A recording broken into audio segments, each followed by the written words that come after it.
Hello, good day everyone, and welcome to another edition of Family Connect.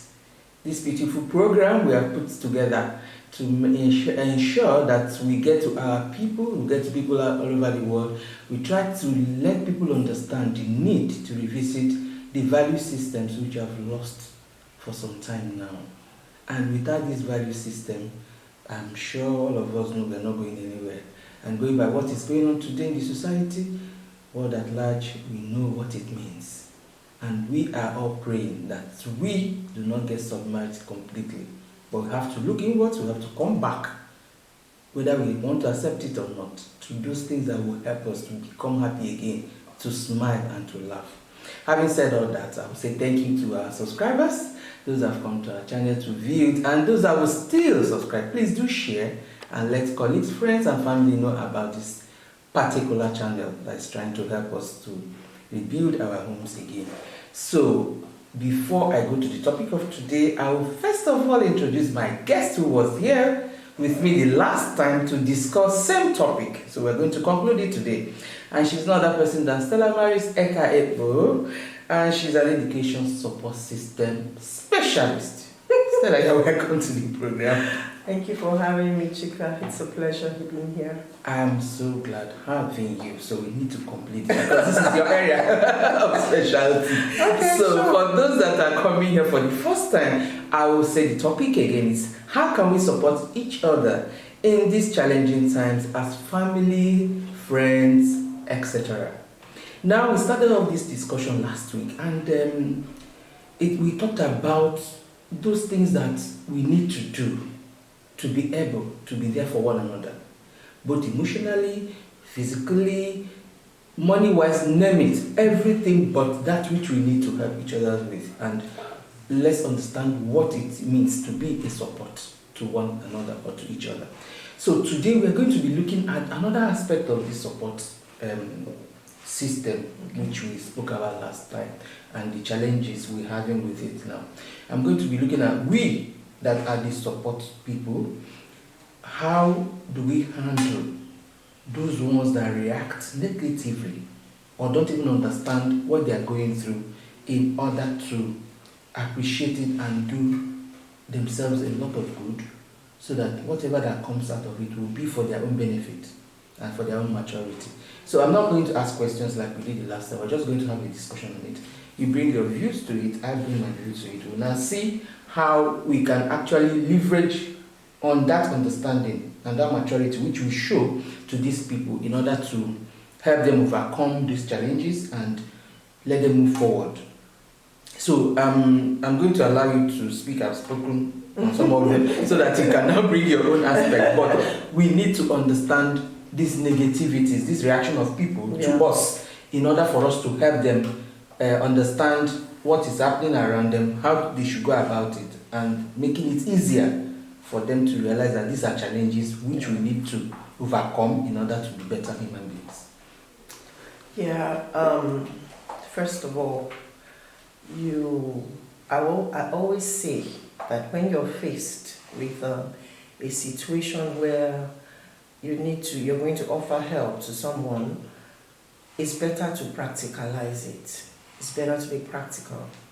You know, if we talk about a time like when the COVID-19 really struck, the lockdown period, and even, we're still in the attendant time, I found cases of people that were doing one or two things for me. Somebody who was, they have their small scale industries, I'll call it industries, rather small shops anyway, doing this and that, and they're coming to you and saying, Auntie, please, can you do this for me? Auntie, there's no work, can I have food to feed my children, and can I do this, can I have that? And of course, some of them came with an attitude. They came with the attitude of, you have, now do it for me, that kind of attitude. So you, first of all, you don't want to tie any threads that you will have to unravel in pain, maybe. So you're just going to, for me, I'm just going to speak about my own experience. I had to be very brisk about it. Oh, okay. All right, look, why don't you do this?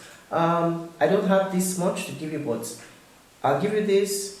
Why don't you do the basics first of all? If it's getting some basic foodstuffs in the house, and then there are other things you can do in this period for people. You know, why don't you think about sweeping compounds, and you know, that is for Balance. A balance. Think about doing this thing. You see, because you want to offer them practical pointers so that they don't fall into despair.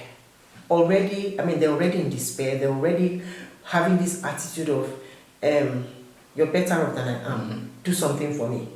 And sometimes, some of them are almost aggressive.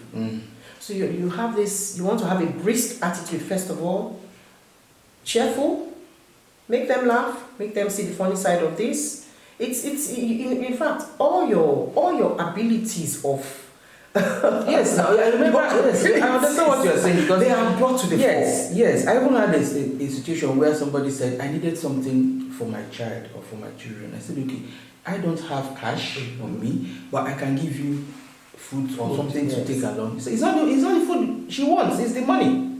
You know, it's like, okay, you are the one asking, so you need support, you need help, and you are still telling the person the way you want it. That is sense of entitlement. It's like, it's my right, you must do what I want. And if you are, that's why I said, the person that is now being attacked, that's when you now bring your defensive mechanism. That defensive mechanism for me is trying not to come to that person's level. Thank you. Trying to look at it from a different perspective. Trying to even understand the pains of that person and now see how I can help that person understand that this is not your right. It's a situation we all find ourselves and we need to help and support each other in order to bridge that gap of misunderstanding and trying to be a loving neighbor, trying to be an understanding neighbor. We all have our different levels of maturity so that we don't, the pain we are feeling, we don't transfer it to the person. You try to hold back yours and then it's not easy. Your feeling of yes, what is wrong with this person? I'm trying to help you, you're doing this. So it was very challenging and it's still very challenging up to now. What I did when I was faced with that situation was, I said, okay, look, let me give you rice. She said, Auntie, I don't want rice, I have no money. So I said, listen, do you have rice in your house? Auntie, I don't have. Do you have gari in your house? I said, okay, so why don't you just take this one first now? Because you see, at first, I wanted to be upset, but then I realized, no, I must stand as that shoulder that she ran to meet, and then calm her down, make her see another side of it, and just give her some peace first of all. Do you understand? So yes. I just said, okay, do you have this? She said, I said, okay, so you know what? Just take this, take that. Let's think about money. Let's think about how we're going to do that next. She said, oh, okay, Auntie, thank you. You know, so you see, that's attitude. Yes. Your own attitude can help to even soften. Yes. So the landing is softened. Yes. So the person starts understanding and appreciating why you should be positive, because a lot of things we're seeing now is negative reactions. Everybody's so tied up, everybody's so frustrated, nothing is moving on, nothing is happening, and everybody's blaming everybody but him or herself. Yes. So we have to learn to don't blame nobody. No. Look inwards. Look at what is happening. What is my own contribution? How did it get here? How come I'm here? After all, after all, there are places where they were calling them countries where they were calling them to say, look, take this, take that. Like my cousin told me in Canada, she said a lot of her colleagues were so fortunate because she was in Nigeria during that period, and she said she doesn't know why she found herself locked down here, rather. You know, so why were we not born there? Why were we not born there? Yes, you just said something. Why we're not born there? We're not born there because this is what we're going to experience. So let's live with it. Yes. Learn to cope with it and make it a better place for ourselves. Because whether we like it or not, we are getting what we deserve. So we have to walk ourselves out of it the way we walked ourselves into it. And so that is why this program is here.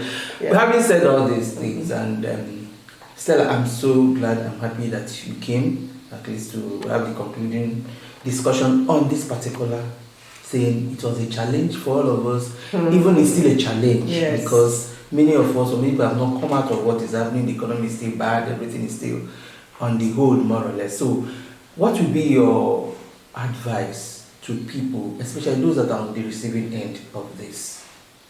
The people that are trying to give this support and people are reacting to them negatively because of what they feel or that sense of entitlement, their rights to them.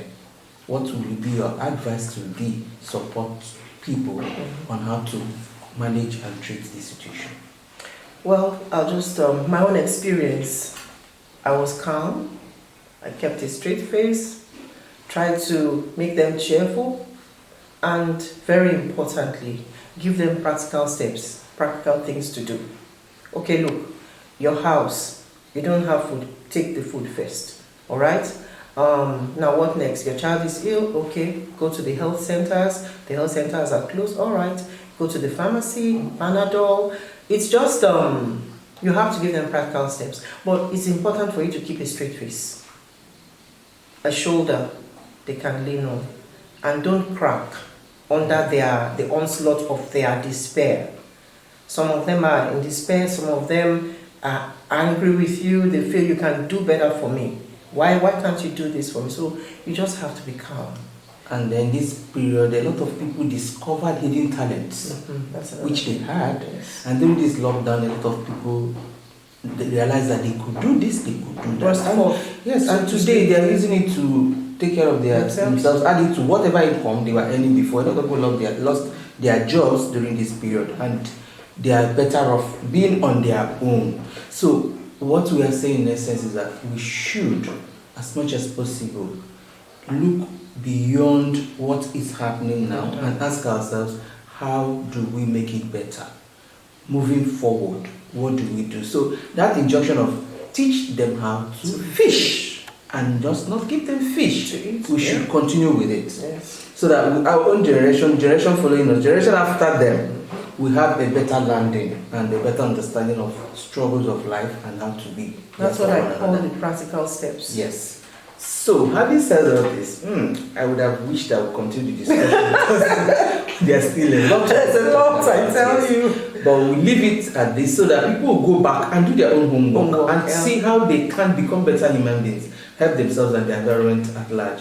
So, until we come your way again, I will say thank you very much. And I remain yours truly, Chika Namani. Have a wonderful day. Goodbye.